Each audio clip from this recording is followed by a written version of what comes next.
Maria Teresa, we're the Maria twins. And today, the Maria twins are joining thousands of others for the 21st Annual Twin Festival here in Twinsburg, Ohio. It's early in the morning, and many twins, such as those too young to walk, as well as these 82-year-old World War II veterans, are getting settled, waiting for one of the weekend's special features.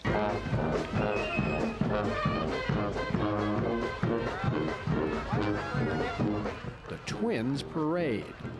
Most of the twins dress alike, some in typical garb, while others have twin themes, twin songs, twin messages, and, well, you get the picture. And twins come to Twinsburg from all over the country. We're from Owensboro, Kentucky. Indiana.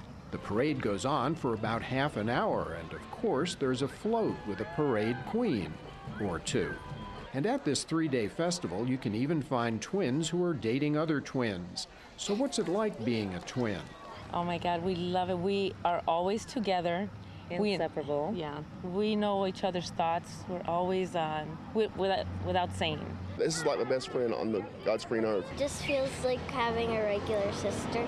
We have the same friends. Do they always talk like that? It's pretty amazing sometimes that they both say the same answer, like a multi-word answer, and it's in the same cadence, and it's the same exact words. I live on one end of the farm, he lives on the other end of the farm.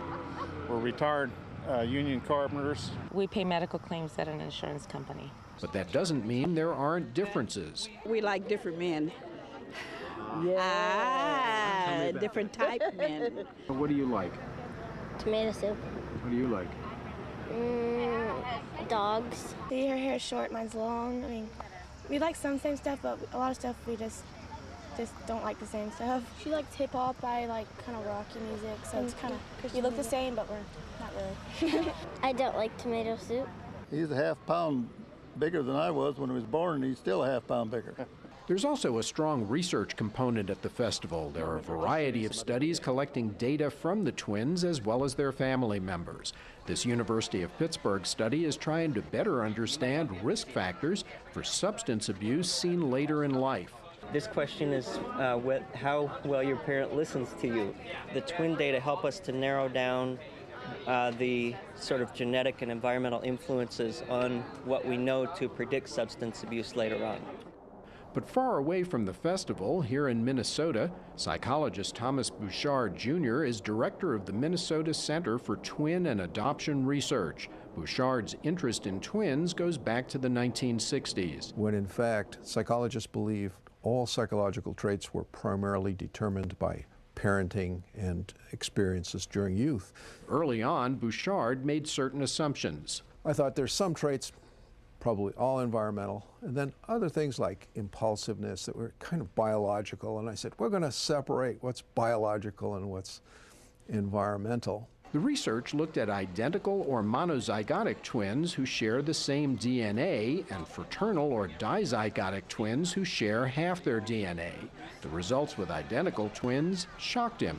One twin pair after another turned out to be similar across everything we looked at. Now, not identical, similar. There's a genetic influence of about 50%. But I plotted the personality profiles of one of my early sets of twins, and they were like the same person took the test twice. And it didn't matter if the identical twins were reared apart or together.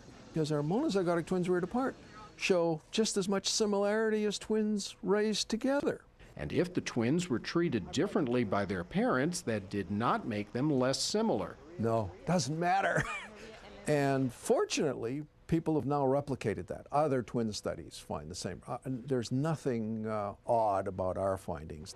All twins provide psychologists with an unusual research opportunity. People don't realize that twins are an experiment.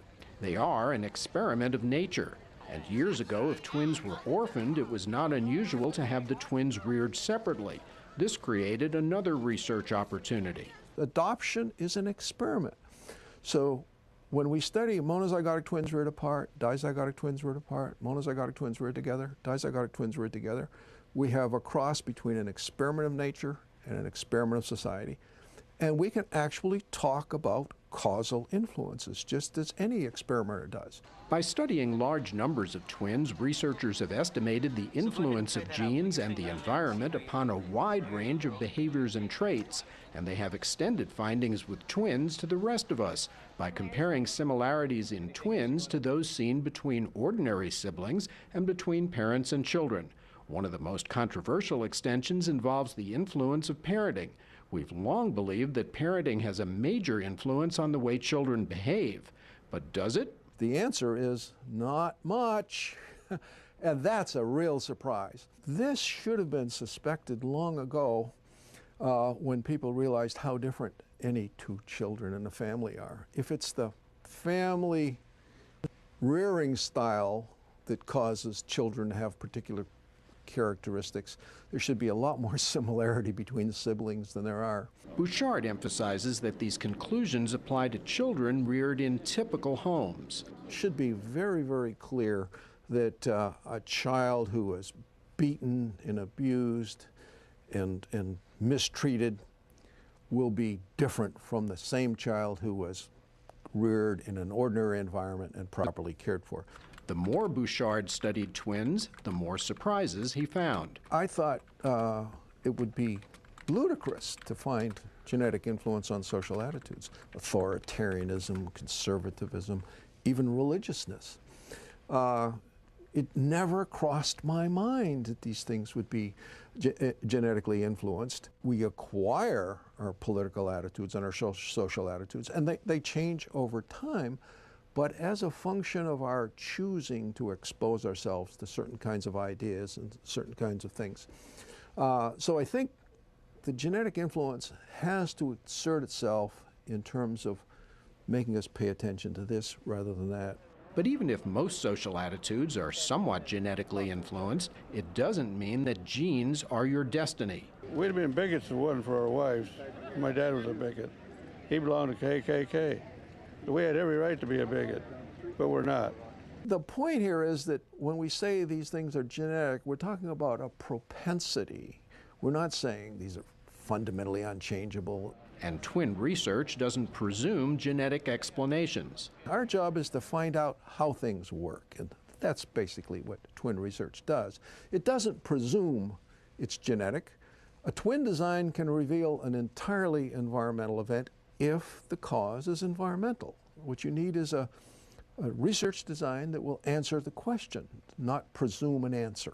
Just how important is the environment as an influence? Recall that even identical twins are only 50% similar across traits. So you don't believe in abortions? I do. I don't. Certain environmental factors, experiences that these twins did not share, called unique or non-shared experiences, must explain these differences. But just what constitutes important non-shared experiences remains a mystery. We don't have a vaguest idea what they are. It's really amazing. So we have a handle. Genes seem to be exerting an influence somewhere around 50%.